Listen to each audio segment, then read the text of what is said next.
kumpul dengan teman-teman seiman kami Tuhan bisa bertemu, memuji dan menyembah nama-Mu Tuhan. Terima kasih Tuhan atas kasih dan penyertaan-Mu yang tidak henti-hentinya ada di hidup kami. Sebentar kami akan mendengarkan firman-Mu Tuhan. Gerakkanlah hati kami Tuhan, bergeraklah di dalam kami Tuhan. Biarlah Tuhan Engkau yang memimpin kami dalam mendengarkan firman-Mu yang akan disampaikan sebentar lagi oleh hamba-Mu. Berkati mulut bibir hamba-Mu yang akan menyampaikan firman-Mu, bila apa yang keluar dari mulut bibir hamba bisa menjadi benih yang dapat ditanam di hati kami masing-masing. Terima kasih Tuhan atas kasih dan penyertaan-Mu. Sebentar kami akan mendengarkan firman-Mu. Semuanya sudah siap mendengarkan firman. Sama-sama katakan, amin. Duduk semuanya, you may be seated. Wow. Alright. Kita masuk di series baru. Welcome to our new series. Ada yang tahu nama seriesnya apa? Ya, nama seriesnya adalah The Good Work. The Good Work, atau apa bahasa Indonesianya The Good Work? Pekerjaan baik, pekerjaan yang nice, yang baik, bagus lah pokoknya gitu ya. Jadi ya nggak apa-apa, nggak salah gitu ya, The Good Work, pekerjaan yang baik. Tapi sebelum mulai gitu ya, tadi Josh juga udah bahas tentang calling. Jadi kita di series ini kita akan membahas tentang calling. Ada yang tahu calling itu apa? Betul, telepon, nggak salah. Ada lagi yang tahu calling panggilan? Iya, nggak salah juga panggilan. Tapi di sini lebih ke arah we're trying to talk about a purpose. What is your purpose? What is your calling? What is your calling in this life? What is God's purpose for you?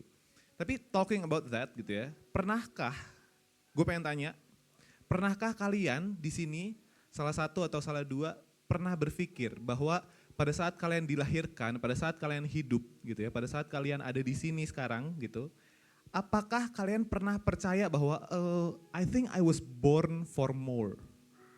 I think I was born to do something more than this. Sepertinya gue dibuat sama Tuhan itu untuk melakukan sesuatu yang baik. Something eternal, something with last a long time that would create an impact in other people's life, yang bisa menggerakkan dan memengaruhi banyak orang di sekitar gue. Ada yang pernah merasa kalian terlahir untuk itu? Ada yang pernah merasa? Kalau kalian pernah merasa seperti itu, then this series, The Good Work, this is for you. This is directly starting this series dari minggu 1 sampai chapter yang keempat nanti. This will talk a lot about that. Kita akan berbicara banyak banget tentang itu. Karena di 4 minggu ini kita akan banyak banget cerita tentang what is our purpose, what is our calling, what is our, gue harus melakukan impact tuh di mana sih di kehidupan ini. Bisa gak sih gue bisa meninggalkan legacy untuk orang-orang setelah gue di saat gue sudah tidak ada. Dan this series will also give us faith. Sorry, agak ini ya, oke. Will also give us faith to step out dan untuk melakukan sesuatu. Tapi mungkin ada juga dari kita yang berpikir, tapi gue bukan siapa-siapa. Gue juga bukan orang yang paling berbakat di dunia ini, gue bukan orang yang bisa melakukan banyak hal, gue bukan orang yang bisa ngomong di depan banyak orang, gue bukan orang yang punya kemampuan sangat extraordinary. But it's okay. Justru itu kita mau bahas di sini, bahwa kita semua diciptakan oleh Tuhan yang luar biasa dan kita diciptakan serupa dan segambar dengan Tuhan. So, gue pengen kita semua take our time.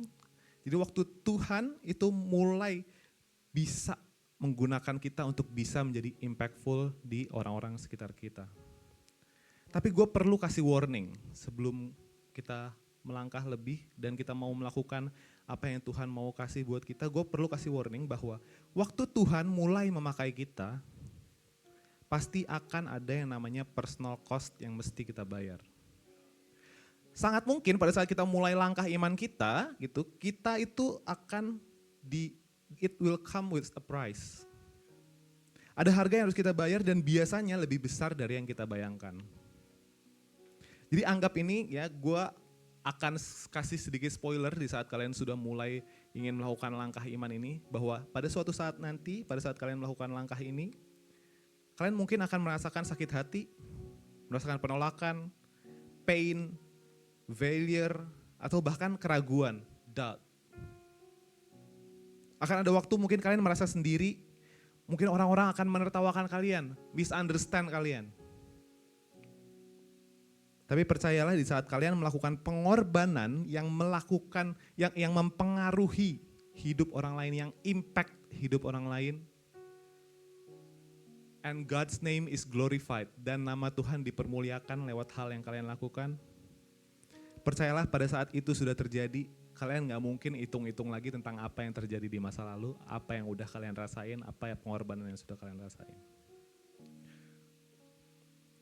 Jadi karena iman kita, Tuhan akan ditinggikan dan orang akan menjadi berbeda. Jadi mungkin kalian terlihat orang seperti biasa-biasa aja,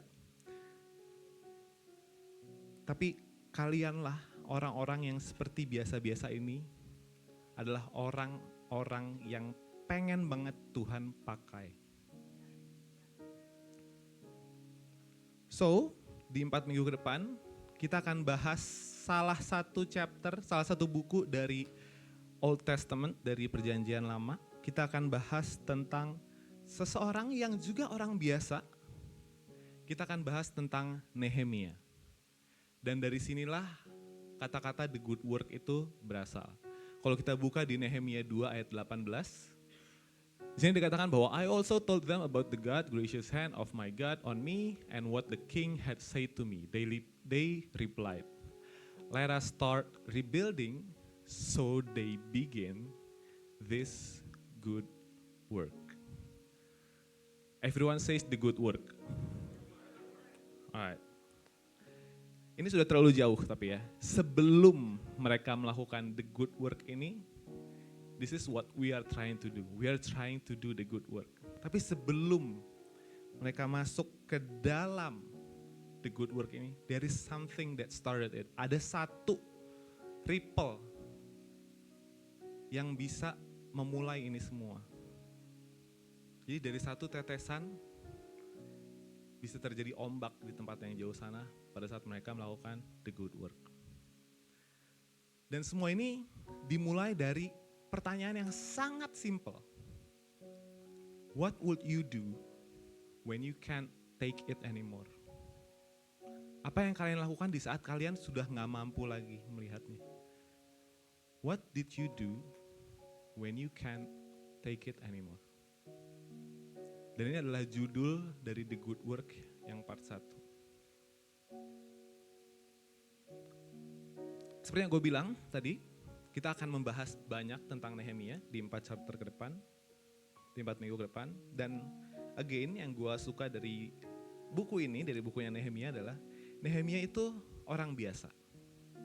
Nehemia itu bukan pastor, dia bukan imam, dia bukan raja, dia bukan prajurit, dia bukan soldier, dia bukan orang yang hebat. Dia orang biasa. Dan pekerjaan dari Nehemia itu, dia itu cup bearer. Cup bearer mungkin ya kalau di Indonesia, di sekarang gitu ya, masa-masa sekarang mungkin nggak ada gitu ya orang yang kerjaannya cup bearer sekarang. Tapi mungkin kalau di sedikit-sedikit match dengan masa-masa sekarang, cup bearer ini bisa dibilang sebagai butler. Ada yang tahu butler? Oke, kalau ada yang nggak tahu butler, ada yang pernah nonton Batman? Ya, Batman punya teman yang pembantu di rumahnya namanya siapa? Alfred ya, bukan Alfred Najoan, bukan Alfred apa, tapi ini Alfred. Nah, Alfred itu adalah butler. Jadi, Nehemia itu adalah seorang butler, aka cupbearer di masa itu. Dia bukan priest, dia bukan pastor, dia hanyalah cupbearer. Dan kalau mau dideskripsiin, cupbearer ini kurang lebih itu kerjaannya adalah butlernya raja. Jadi, butler raja ini dia ada kalau gue bisa sebut, dia itu adalah di ring satunya raja. Jadi raja misalnya ketemu sama jenderal perangnya, dia pasti ada di situ. Dan misalnya jenderal perangnya ngomong, Pak Bos, apa sih manggil raja? Ja, gini nih Ja. Jadi kita bakal diserang di tempat sini. Oh ya udah kalau gitu siapin aja prajuritnya di sebelah sana. Dia tahu semuanya. Jadi cupbearer ini adalah orang yang sangat dipercaya. Karena apa? Dia tahu semuanya. Dia tahu semua secret yang dikasih tahu sama rajanya, Yang raja yang ngomong sama, oh gue gak suka deh sama orang ini. Ya dia tahu karena dia dengar, pasti dia ada di situ. Ya dia harus menjaga itu semua dan jadi cupbearer ini bukan hanya sekedar butler, dia juga harus orang yang punya integritas tinggi. Karena sekalinya butler ini atau cupbearer ini berkhianat, well you're done. Karena dia tahu a lot of stuff about the king.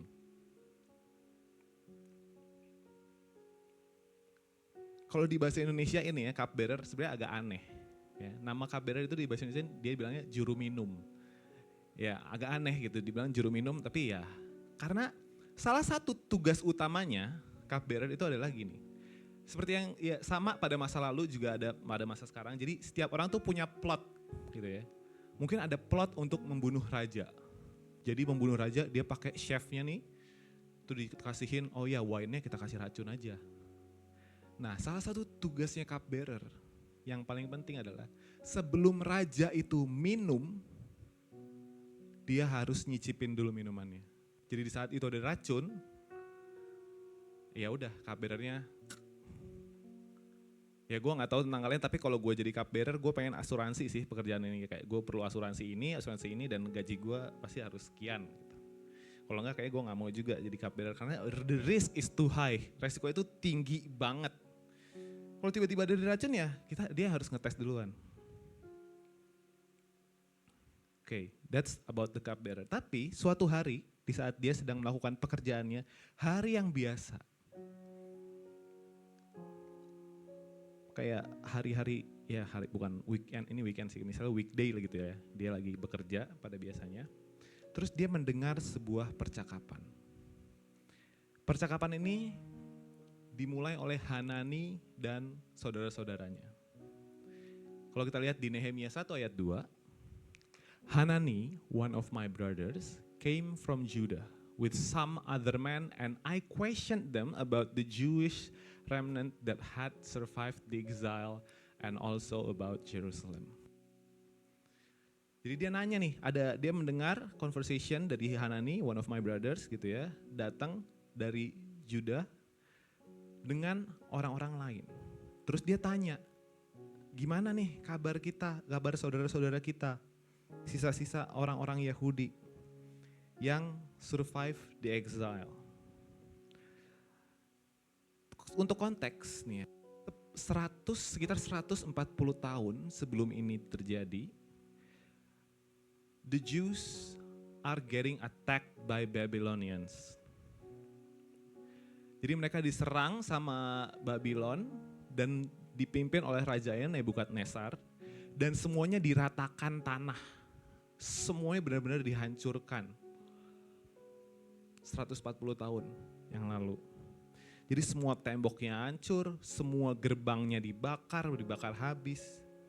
Dan setelah itu setiap orang yang survive itu ditangkap dan di-exile. Di-exile itu diasingkan ke negara-negara dan mereka jadi budak di sana. So they lost their culture, their home, their identity, their family. It's all taken from them. Semua itu diambil dari mereka dan mereka diasingkan di negara-negara di luar sana. Jadi kita bisa bayangkan betapa demoralized mereka. Tingkat moral mereka tuh ada jauh banget di bawah. Dan setelah dia tanya ini, dia pengen tahu nih gimana kabarnya teman-teman kita yang kembali ke Yerusalem, ke Judea, ke Yerusalem. Karena mereka pengen merebuild lagi nih. Setelah beberapa puluh tahun setelahnya, mereka pengen rebuild lagi nih Yerusalem. Tempat mereka tinggal, rumah yang mereka sayangi, mereka pengen rebuild lagi. Dia tanya, gimana kabarnya yang pada survive? Terus dijawab kayak gini sama Hanani. They say to me, those who survived the exile and are back in the province are in great trouble and disgrace. The wall of Jerusalem is broken down and its gates have been burned with fire. Jadi bayangkan di kota pada zaman itu, temboknya tuh udah gak ada dan gatesnya juga gak ada. Gates itu pintu untuk menuju ke kotanya dan temboknya, ini ibarat kata kayak gedung ini gak ada temboknya. So they are very very vulnerable. Sangat gampang gitu ya untuk diserang nih kota ini. Kalau nggak ada temboknya. Ya ibarat kata kayak orang tidur di jalanan aja, nggak ada rumahnya, nggak ada apa. Karena nggak ada temboknya di kota ini. Jadi mereka tinggal di sana dengan teror dan anxiety yang sangat tinggi karena serangan bisa datang kapan aja, di mana aja, dari mana aja. They have no walls, no protections, no home, no nothing. Nggak ada pekerjaan, nggak ada pemimpin, dan nggak ada apapun yang bisa melindungi mereka. Dan setelah ini, this causes a question. What do you do when you don't know what to do? So as Nehemiah, gitu ya, sebagai Nehemia, di saat dia nggak tahu apa yang dia harus lakukan, so what do you do when you don't know what to do? Gue akan bahas 3 hal yang dilakukan sama Nehemia. Dan 3 hal yang bisa kita lakukan di saat we don't know what to do, when you don't know what to do, what do you do? Apa yang harus kita lakukan? Apa yang harus kita lakukan kalau kita nggak tahu apa yang harus kita lakukan? Apa yang kita lakukan di saat mengetahui sesuatu yang kita tahu harusnya ada good work yang kita bisa lakuin? Apa yang kita lakuin di saat kita melihat sesuatu yang sangat mengganggu kita, sangat our heart, destroy our heart? Hari ini gue mau bahas 3 hal. Dan yang pertama yang dilakukan oleh Nehemia pada saat dia mendengar kabar ini, yang dilakukan adalah he sit down to cry. Kita duduk dan kita lihat bagian mana dari ketidakadilan di dunia ini yang benar-benar menghancurkan di situ, and we cry about it. Dan di ayat 4, Nehemia berkata, when I heard these things, I sat down and wept.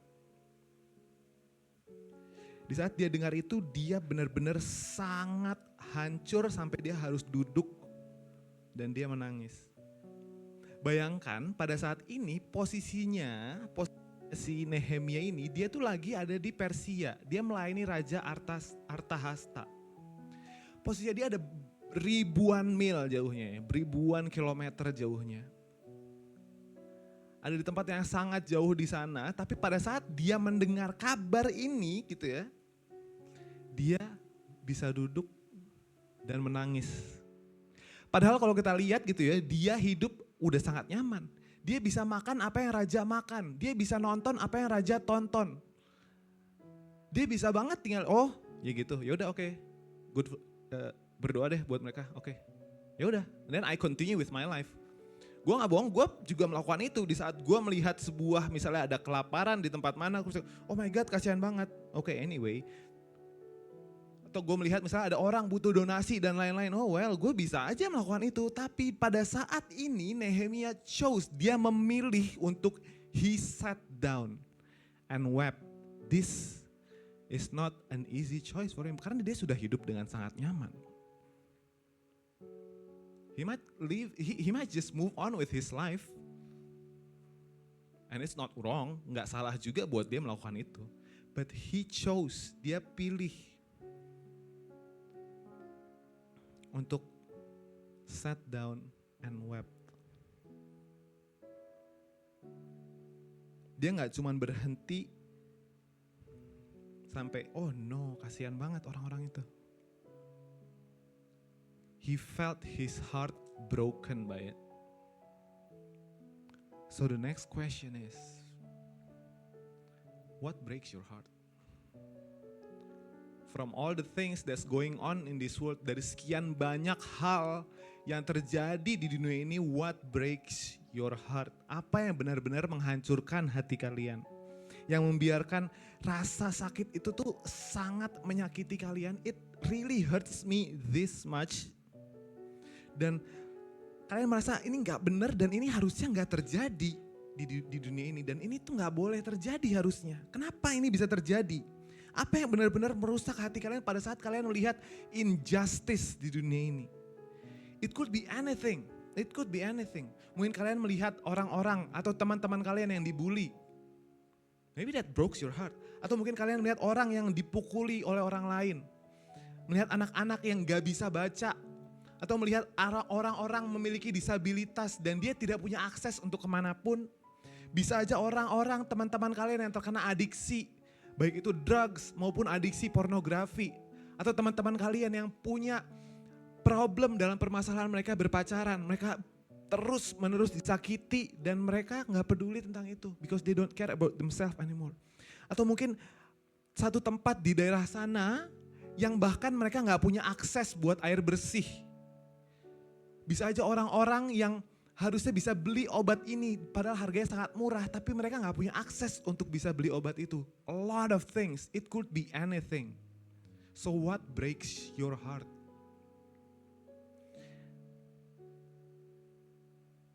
Dan kalian pengen untuk melakukan anything.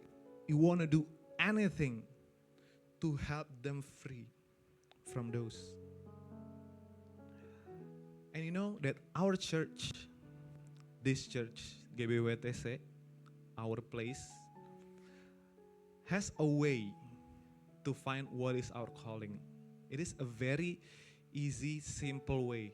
Sangat disimplistikan dengan 5 hal ini.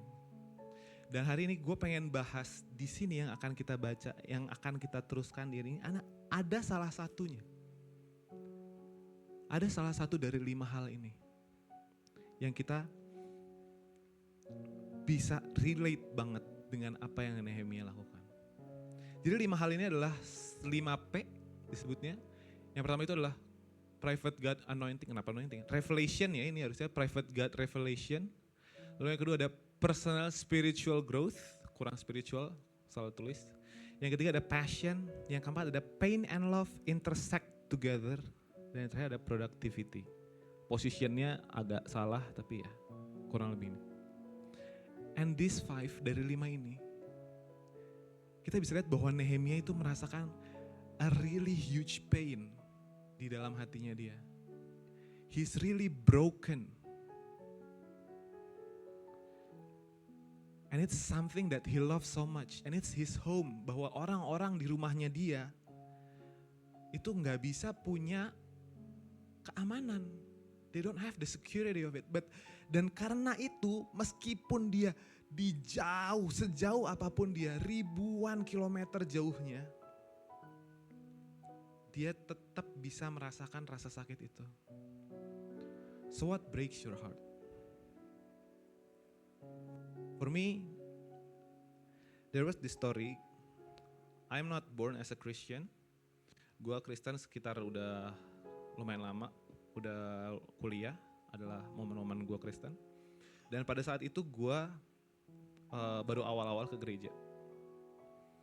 Gua ke gereja waktu itu selalu ditemenin sama, karena gue belum berani sendiri. Jadi gue selalu ditemenin sama teman gue di saat gue gereja. Dan ya gue di situ cuma ngikutin aja yang dia lakukan. Pada saat awal pertama kali, 2 kali, 3 kali gitu ya. Pada saat praise tuh gue melihat banget, oke, seru, lompat-lompat, tepuk tangan, kayak nyanyi-nyanyi gitu ya. Terus again, ini adalah pertama-tama kali gue baru masuk Kristen. Jadi gue ya I'm just doing what they're doing sambil gue ikutan belajar. Dan gue sering tanya-tanya juga ke teman gue ini. Oh emang harus gini. Gitu. Tapi suatu hari sekitar kesekian kali gue ke gereja bareng sama dia. Pada saat praise and worship, somehow dia itu not really like usual, gak kayak biasanya. Little bit non-enthusiastic kalau gue bilang. Pada saat nyanyi ya, dia gak nyanyi gitu. Maksudnya nyanyi biasanya kayak kencang banget terus kayak nyanyi biasa aja. And everyone did the same thing. Terus gue tanya dong ke dia, oh hari ini emang spesial ya? Gue tanya kan. Kok kayaknya tadi PW-nya lu gak terlalu ini ya, gak kayak biasanya gitu. Dia bilang, dan kata-kata dia di sini it really mark my heart. Dan dia bilang kayak gini, oh enggak sih, gak spesial. Tapi yang lain juga kayak gitu kan. It gives. Dan di saat itu, setelah gue mendengar statement itu dari dia, gue pulang dan gue nggak bisa berhenti pikirin statement itu. Dan gue merasa gue punya tanggung jawab. Di saat gue melakukan praise and worship atau anything that I do for God, di saat di hari Minggu, I feel like I have responsibility. That I need to bring my all so that I can influence my sides. Bahwa gue bisa influence orang di sebelah gue. Look at how my spirit burns. I want that my spirits burn you as well. I want my spirit burns my side, my in front of my people, the people on the back. I want this. Feel the spirit, feel the burn that God has given us. And I can't stop thinking about it. And I feel that I have the responsibility. Gue merasa gue punya, I have that responsibility that I need. Kalau lu memang gak bisa, if you cannot, if that day, di saat hari itu lu gak bisa, merasa lu tidak bisa menyembah Tuhan dengan your all, I'll give my spirit to you. Gue pengen bawa api gue nih, gue kasih ke lu. I wanna give that energy to you because I have that energy. And I have to use the energy. Gue harus gunakan energi gue ini as a responsibility. And from that time, I will be the thermostat. Gue pengen jadi yang ngatur suhu di mana gue muji dan menyembah Tuhan. You see that words, kata-kata yang teman gue bilang itu membuat gue berpikir bahwa I have a responsibility in this thing. Gue ada tanggung jawab. Kalau memang orang-orang gak bisa, di saat di sekitar gue merasa gak bisa mereka untuk memberikan energi mereka, then I'll use all of my energy. No matter what is it in me, gue pengen pakai Tuhan, this is me, use me.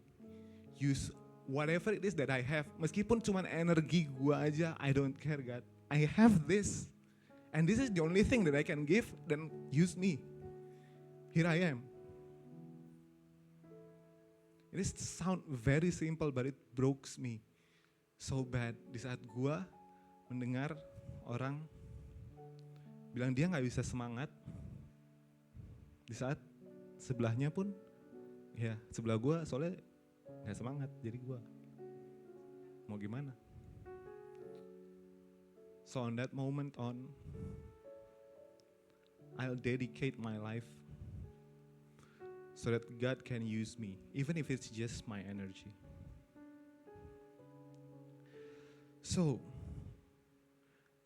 what do you do when you can't take it anymore? Satu, you sit down to cry.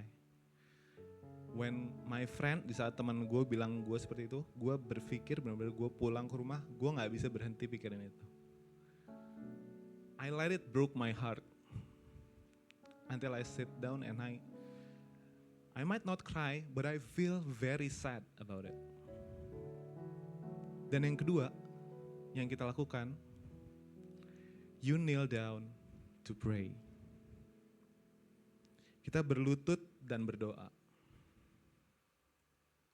Karena selanjutnya setelah Nehemia mendengar itu di ayat 1 di yang 1 ke 4 yang berikutnya, setelah dia for some days I mourned and fasted and prayed before the God of heaven.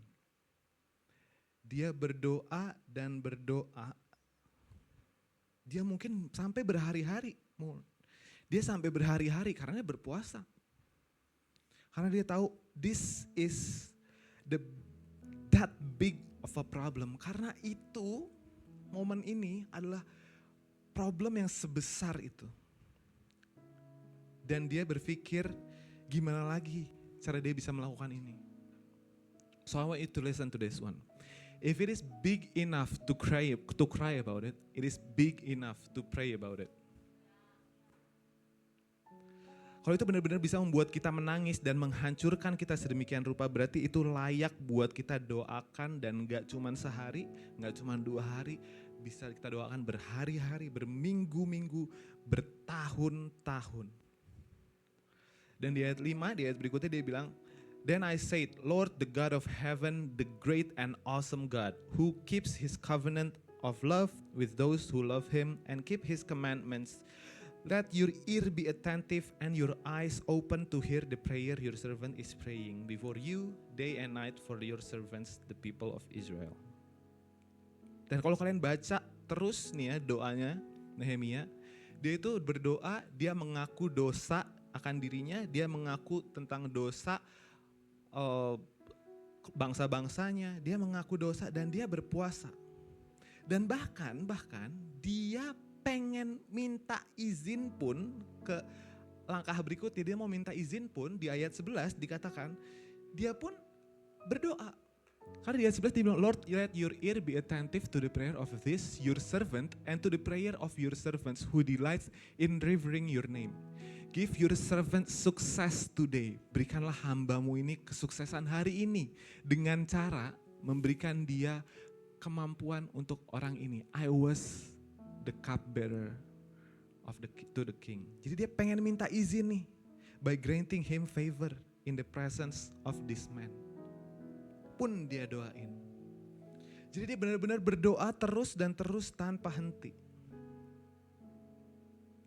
Jadi ini sedikit notes bahwa apa yang kita doakan gitu ya, itu merefleksikan apa yang kita percayakan kepada Tuhan.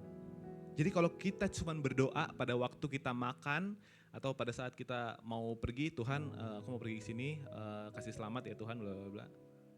Sorry to say, but I don't think you believe that your God is all powerful and almighty. Kalau kalian percaya your God is all powerful and almighty, tapi di saat kita minta Tuhan, di saat kita berdoa kepada Tuhan, melakukan yang tidak mungkin, itu kita gak mau. So when you believe that your God is all powerful, almighty, your praise should be, bekerjalah Tuhan di dalamku, berikan mukjizatmu, berikanlah revival, save this country, save this place, make all of the people around me believe in your name. It sounds impossible enough for you, but do you believe that God can do the impossible? If you believe that God can do the impossible, then you pray for all those things, not just when you bless your food and when you're going to go somewhere. So what do you do when you can't take it anymore? First one, you sit down to cry.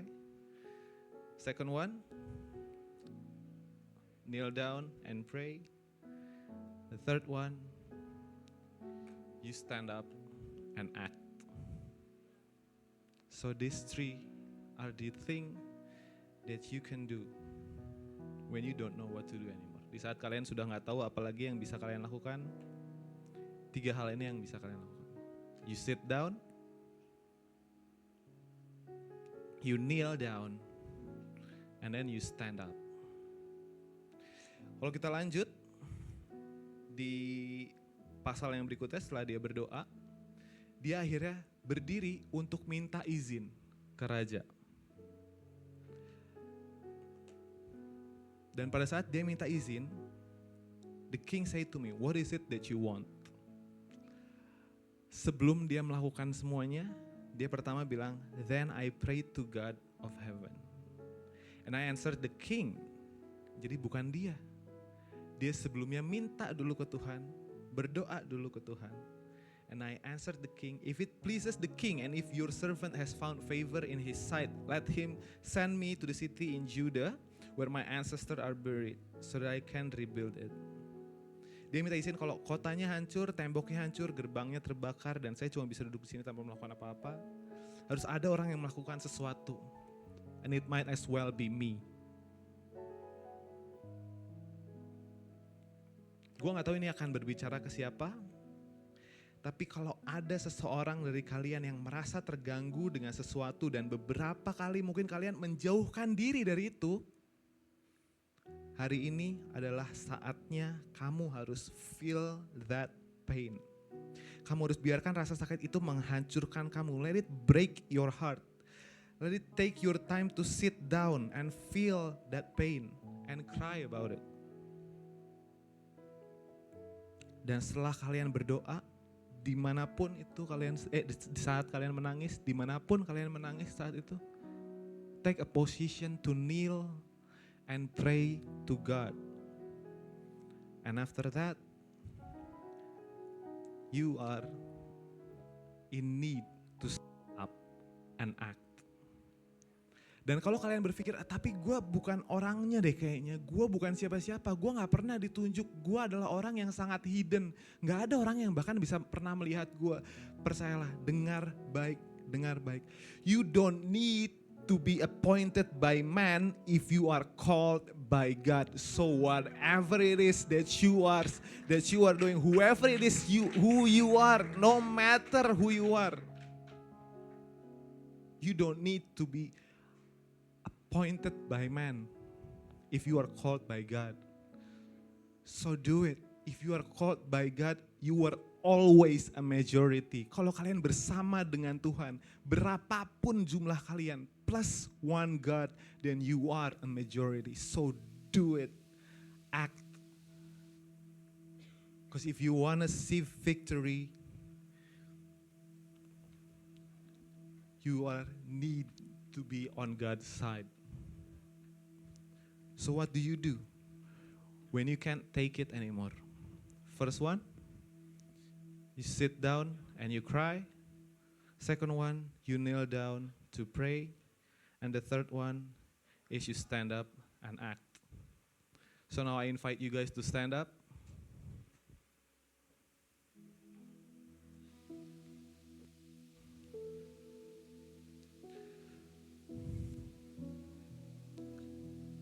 Gue berharap bahwa sharing hari ini bisa menggerakkan hati kita bahwa jika ada rasa sakit yang kita selalu hindari, yang sebenarnya itu menghancurkan kita, go back to that place, come and bring it to God.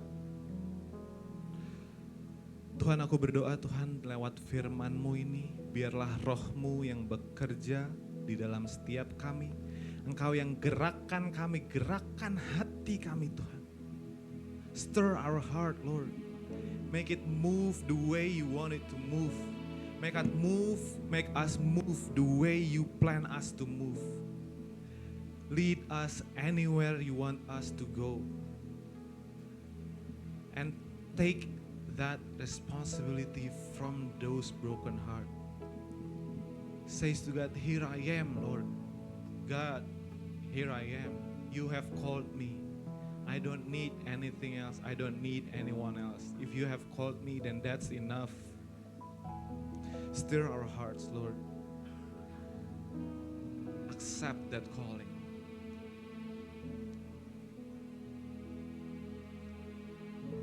Dan kami ingin Tuhan untuk bisa selalu bisa menerima panggilan padamu Tuhan. Terima kasih Tuhan atas pesan. Biarlah ini bisa menguatkan Tuhan dalam menerima apapun yang Engkau taruh di dalam kami. Terima kasih Tuhan. Mari kita persiapkan hati kita untuk menerima perjamuan kudus.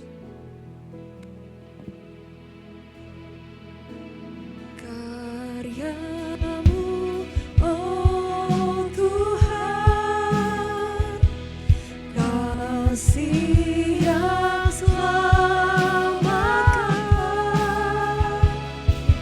darah-Mu yang mengalir bagiku, luruhkan pelanggaranku.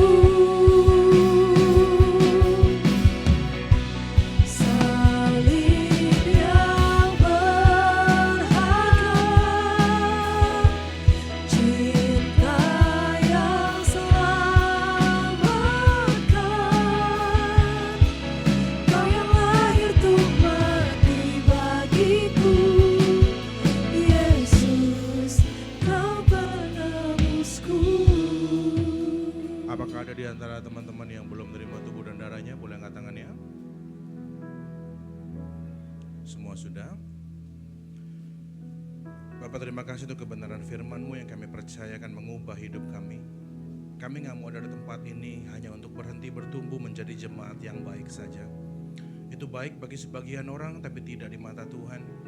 Kami mau ambil tanggung jawab yang Tuhan telah siapkan bagi kami. Kami mau memikul setiap beban yang Tuhan percayakan kepada kami. Kami percaya kampus kami, kota kami adalah bagian dari panggilan kami. Dan kami gak boleh duduk diam di tempat ini saja, Tuhan. Kau mati bagi kami dengan harga yang begitu mahal. Apa rencanamu atas hidup kami, Tuhan? Bicara pada kami, Tuhan. Bicara pada kami, Tuhan. Karena kami mau meresponi panggilan Tuhan. Kami tahu perintah Tuhan itu lebih daripada cukup. Waktu Tuhan berkata, semua yang kami butuhkan ada di dalam perkataan Tuhan. Ajar kami untuk mengalami Tuhan. Di masa muda kami, ajar kami untuk mengalami Yesus hari demi hari, Tuhan. Supaya kami boleh melihat bagaimana kami disertai Tuhan, bagaimana kami dijaga dan kami dibela oleh Tuhan. Layakan kami, Tuhan, untuk hormat tubuh dan darah-Mu, dan kami percaya tubuh dan darah-Mu hari ini akan memampukan setiap kami.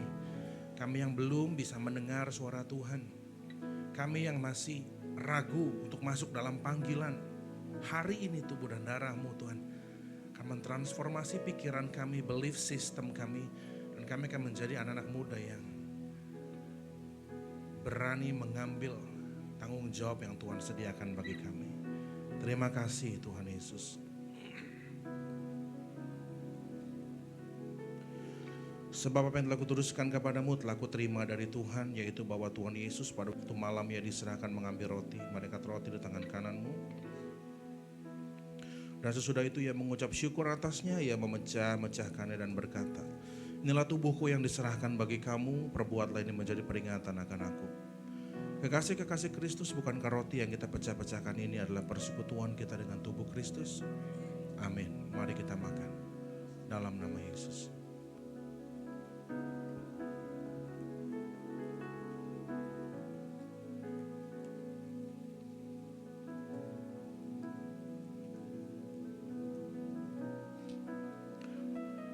Mereka cawan di tangan kananmu. Demikian juga yang mengambil cawan sesudah makan lalu berkata, cawan ini adalah perjanjian baru yang dimeteraikan oleh darahku. Perbuatlah ini setiap kali kamu meminumnya menjadi peringatan akan aku. Bukankah cawan pengucapan syukur yang atasnya kita ucapkan syukur ini adalah lambang persekutuan kita dengan darah Kristus? Mari kita minum dalam nama Yesus.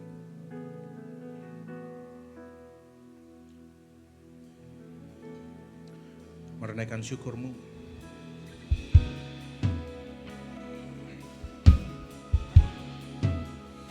Atas tubuh dan darahnya yang tercurah dalam hidupmu. Naikkan syukurmu karena Dia berlaku kepadamu. Naikkan syukurmu karena Tuhan masih punya rencana yang besar dalam hidupmu. Naikkan syukurmu karena Dia sudah tahu masa depanmu dan Dia menjamin masa depanmu. Naikkan syukurmu untuk keluargamu, untuk keluarga besarmu, untuk masa depanmu. Naikkan syukurmu. Kamu gak tahu besok, tapi Tuhan sudah ada di sana. Kamu gak tahu dunia pekerjaan, kamu gak tahu dunia keluarga yang akan kamu bangun, tapi saya mau kasih tahu Tuhan sudah ada di sana. Baralabataka dia ralabanaya sianda dia murulubotaka dia muralabataka ralabanaya sianda ralabataka dia ralabanaya sianda dia murulubonaya siambaraka dia ralabataka dia ralabanaya sianda. Terima kasih Tuhan. Terima kasih Yesus untuk pengorbananmu. Sambaralabataka dia rolobonaya sianda. Shedia murulubonaya sianda ralabaya sianda dia murulubonaya sianda. Reke dia ralabanaya sianda rakala bataka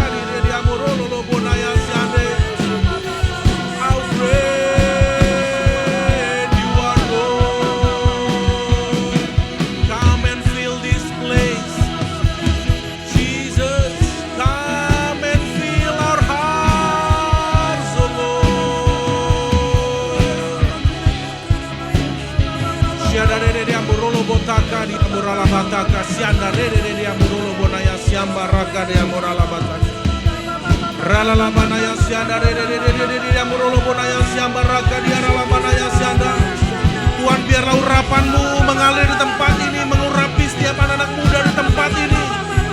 Mereka akan berani melangkah bersama dengan Tuhan. Mereka akan berani mengambil langkah bersama dengan Tuhan. Urapan-Mu yang akan memampukan setiap mereka, Tuhan. Jaminan firman-Mu yang akan memeteraikan mereka melangkah bersama dengan Tuhan.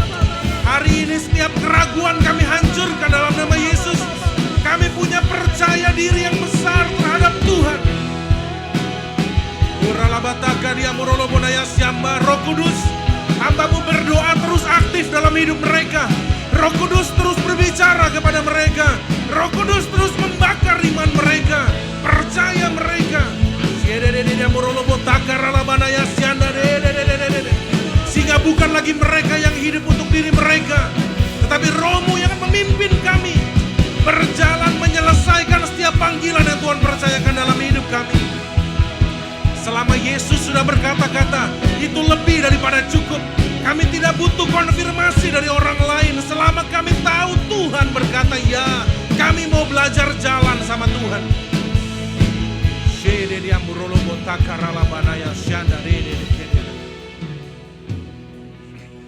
Kamu gak boleh hidup menjadi anak muda yang biasa-biasa aja, kata Tuhan. Kamu yang gak tahu Tuhan mau apa dalam hidup kamu, pulang dari tempat ini, kamu berdoa sama Tuhan.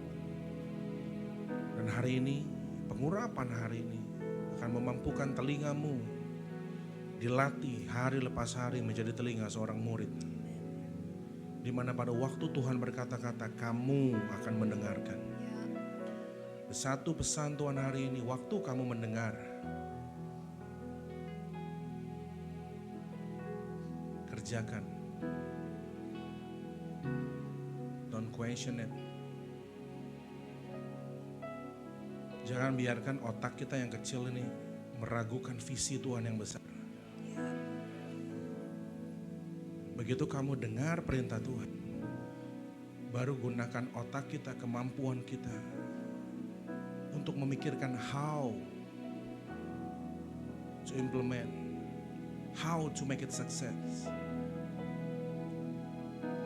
Karena visi Tuhan jauh lebih besar daripada apa yang kita bayangkan. Dan setiap kamu adalah pemain utama. Kamu bukan cadangan orang lain.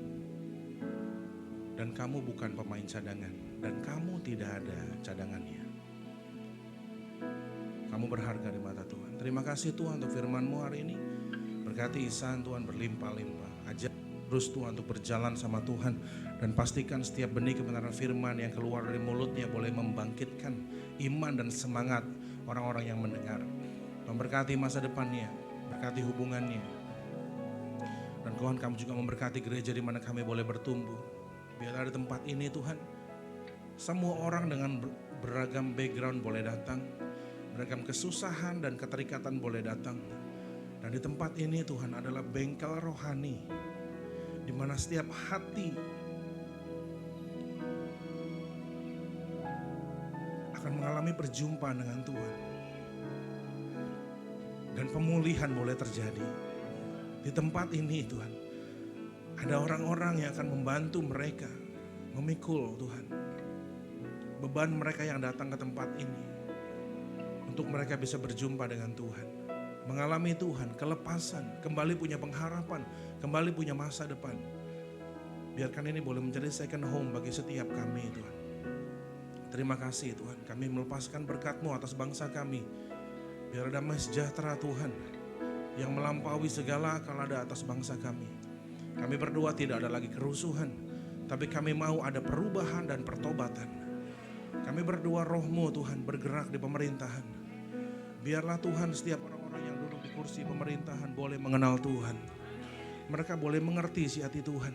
Meskipun mereka bukan orang percaya, tetapi Roh Kudus, kami mengutus pelayanan malaikat-Mu berjaga-jaga atas orang-orang yang duduk di pemerintahan. Supaya jangan membawa negara kami semakin hancur dan mundur. Kami berdoa Tuhan, bangsa kami akan semakin maju. Kami berdoa Tuhan, angka kriminalitas akan semakin berkurang. Kami berdoa angka pengangguran akan semakin berkurang. Kami berdoa angka lapangan pekerjaan akan semakin bertambah-tambah. Kami berdoa Tuhan supaya bencana alam juga akan semakin berkurang. Kami berdoa negara kami bukan lagi menjadi negara berkembang tetapi akan berubah menjadi negara yang maju. Terima kasih Tuhan, kami memberkati bangsa kami memberkati keluarga kami, berkati orang tua kami, pekerjaan mereka, usaha mereka, pelayanan mereka. Keluarga kami adalah keluarga yang utuh di dalam Tuhan. Kami menolak perceraian, kami menolak perpisahan. Setiap kami tidak ada yang putus kuliah. Setiap kami punya masa depan, setiap kami punya pekerjaan yang baik di dalam Tuhan.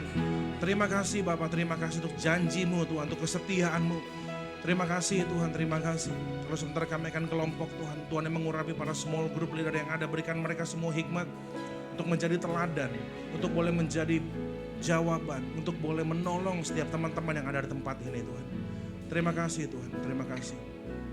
Kami telah selesai tapi Roh Kudus terus berkata-kata kepada kami. Sebelum kita masuk dalam kelompok, mereka dua tanganmu kita terima berkat Tuhan. Biarlah berkat yang terbaik adalah Bapa di surga. Berkat yang terbaik dari Tuhan Yesus. Berkat yang terbaik dari Roh Kudus menyertai hidup, keluargamu, kuliahmu, pekerjaanmu, keluargamu, dan pelayanan sepanjang hari ini, besok bahkan sampai selama-lamanya. Kita yang percaya diberkati Tuhan sama-sama katakan amin. Selamat hari Minggu, Tuhan Yesus memberkati.